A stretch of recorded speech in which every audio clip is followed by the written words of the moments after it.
Hello and welcome to the latest edition of the CasinoBeats 100 Club Pathways series. I am delighted to say, at long last, after many technical issues, I am joined by Gavin Whitley of the Great Canadian Entertainment. Thanks a lot for joining us today, Gavin. So the first question, I'll double barrel a little bit on the first question. I'll defer from the norm. So let's go back in time. There's a young Gavin in school.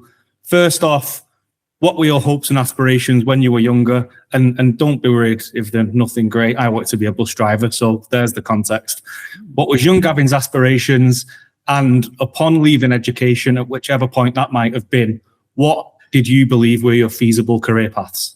Sure, no, it's a great question. So I finished my bachelor's and master's degree at McGill University in Montreal, Canada, where I grew up, where I was born and raised. That was in the late 90s, and I was doing a music program. This was at a time when MP3s and Napster were just starting to break into the market, and the recording industry was starting to see some threats.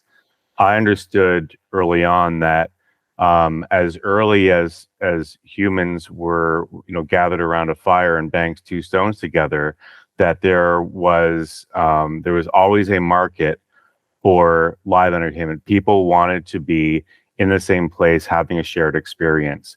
And so after my education, the first thing I did was go into live entertainment, because I quickly saw that whether or not the recording industry would decline, which it did, that the sustainable growth part of the industry of entertainment was going to be in live performance. And I realized that people would always want to get together in a shared space, regardless of how they consumed their recorded music. So that led me eventually to Cirque du Soleil, where I started with that, again, a Montreal-based live entertainment organization. I started with them on tour and then landed in Las Vegas, where Cirque du Soleil was about to embark on a major growth spurt. When I got there, they were just about to launch their third show.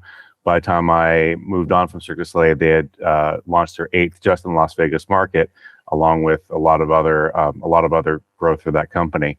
But after that sustained period of growth, I then moved over to Caesars Entertainment, headquartered in Las Vegas, which was about to embark on a similar period of growth, primarily in live entertainment residencies. This was after Celine Dion had really created that market. I joined Caesars Entertainment at a time that Britney Spears was launching hers, and fast forward to now, where Adele, Lady Gaga, other artists of that caliber have continued that trend. But that experience at Caesars Entertainment brought me back home to Great Canadian Entertainment, where I am today in Toronto, where I still have lots of roots and know the market and obviously the culture and the country very well. And for a company that is still entertainment focused. So Great Canadian Entertainment began as a purely, essentially, casino company, but with the company's rebranding last year and expansion of new, we'll call it hospitality, non-gaming amenities, including an exclusive partnership with Gordon Ramsay coming to Canada in two of our Vancouver destinations. Here in Toronto, we are soon to open a new 5,000 person live entertainment venue, in addition to a 2,500 seat venue that we are programming in collaboration with Live Nation Canada. So a lot of expansion and growth in things ancillary to the brick and mortar gaming experience, which all, the casino is the core of that, but there's a lot of other growth opportunities that we are essentially expanding into broader entertainment beyond strictly gaming, which was this company's origin. We'll come back to Great Canadian in a minute. There's obviously $1 billion news item that we need to address during the course of this conversation. That shift from kind of Cirque du Soleil across the Caesars, just kind of, how did that come out? Was it kind of a big shift for yourself? Was it going from something similar at one company to something similar at another? Yeah. Just talk about how that came about. It's a great question. Caesars Entertainment did and still does a number of areas, and including live entertainment, casino, gaming, hospitality, hotels, and headquartered in Las Vegas, where Cirque du Soleil, Las Vegas was its largest market, but the headquarters remained in Montreal, so that was where a lot of the core decisions were made. So Las Vegas was half the company's revenue, but essentially it's a very, very large satellite. In that market, Las Vegas is essentially a big city, a small town. There's a small number of people that sort of gravitate around certain things. So it was essentially a pivot from career-wise. A lot of the same people ran into each other, and Cirque du Soleil content and Caesars live entertainment content were essentially competing for the same customer. The difference is that Cirque had done its growth and hit its what would essentially be its peak at that time of 8 resident shows, in which were very exciting, and the ones that are still there are still fantastic. I still enjoy seeing the Beatles Love Show that I worked on before it had a name, and they just recently celebrated another anniversary, and it's still a fantastic show. But to that point, the concentration of the live entertainment industry in Las Vegas is pretty small. So it was a lot of relationships, and industry relationships are very similar. Again, competing for the same customer for the in the same market. So it was a bit of a shift, but that entry point into Caesars Entertainment, again, a company named after entertainment, wasn't Caesars Gaming or Caesars Casino. But there's a lot of things that feed a customer's entertainment experience, and my starting off point was the part of that experience that involved buying a ticket, walking to a showroom, and seeing a fantastic performance. It would just move from a circus theme performance where maybe the music came from a known artist, the performers on stage were anonymous essentially, but part of a brand, to an experience where you're buying a ticket to see a certain artist, an artist that you know and love on stage doing a performance there. So it was an interesting migration, interesting point in time when the what became known as the Las Vegas Concert Residency was still a sort of novel concept that Celine Dion really launched and pioneered, but it quickly became its own category, and still continues to be to this day. And when you've got such a deep history within this entertainment field, what would you kind of say are the major changes from over the course of your career, if there is any? And even if you look at like the specific example of Las Vegas, was it solely Celine Dion that kind of halved that path? Were there other factors involved to make it kind of what you say, this absolute booming industry that it is today?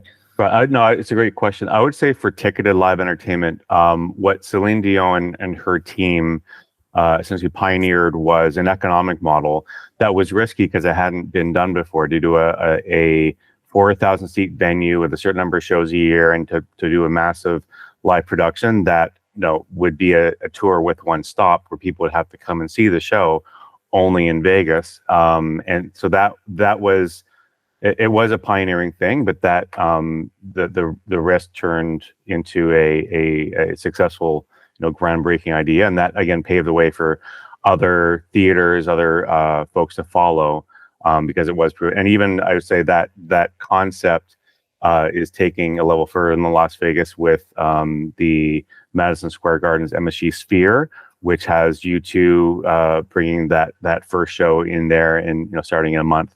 Again, so a different economic model, larger scale, larger audience. The question is how that will phase out over time. In terms of shift in Las Vegas, during the time I was there, and this started before I got there, and it's a similar thing I think that is happening in the that we are doing here in Canada, is expanding beyond programming into hospitality, and we'll call non-gaming, which is that universe of ticketed live entertainment, premium hotel product, premium celebrity chef-driven F&B offerings.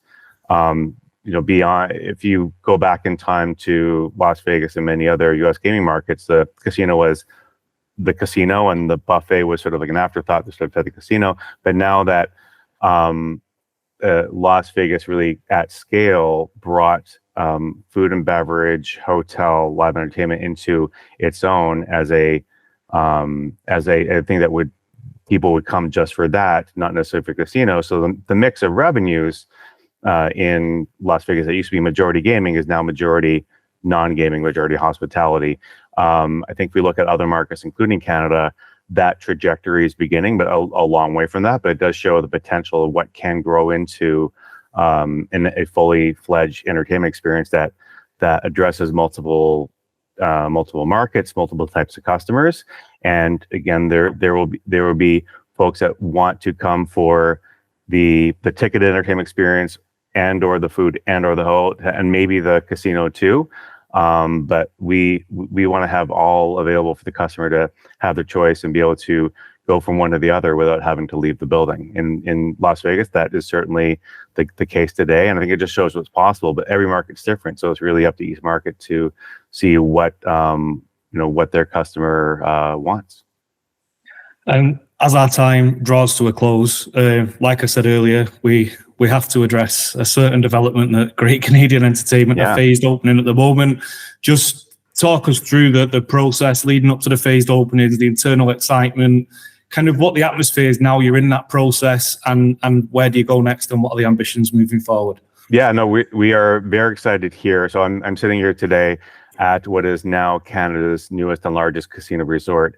Great Canadian Casino Resort Toronto is the first gaming property that has the name of our parent company, Great Canadian Entertainment. And as you mentioned, it's a $1 billion investment. It's taken a long time to build and to get open. So we had our opening day on June 20th. It was fantastic to see literally lines of people waiting to get in, and the gaming floor was full within an hour. It's a fantastic new build housed at within the grounds of Woodbine, a well-known racetrack and horse racing area in the Toronto area. But we are proud to be a new gaming destination firmly in Toronto, in Canada's largest population center, just minutes away from the airport. Very easy access, with a fantastic selection of slots and live table games, now live poker, as you mentioned, a hotel that is open, and a live entertainment venue that's just around the corner, and more to come. So with a complex of this size, there is more things to phase in that will, you can see in the outside of the building coming to life over time. But we still have an incredible amount of traffic. It really goes to show, I think, the opportunity and the demand in the Toronto market for that in-person gaming experience. And even while iGaming has been live in Ontario for some time, it is different customers want different things, and there is to some degree no substitute. Coming back to my starting off point of people want to get together and have a shared experience, and that thrill, whether that for some people is a thrill of a live baccarat session, we're sharing a live ticket experience, or we're sharing a meal, or all the above, we are here for that, and we are here for the customers, and that's why we are excited to see the initial launch of our destination and what it's doing for Toronto, and we're excited for a lot more to come. Excellent, exciting times ahead. Now, unfortunately, we have to draw things to a close there. I know we have another engagement this minute. So thanks a lot for joining us. I really appreciate your time. Thank you very much.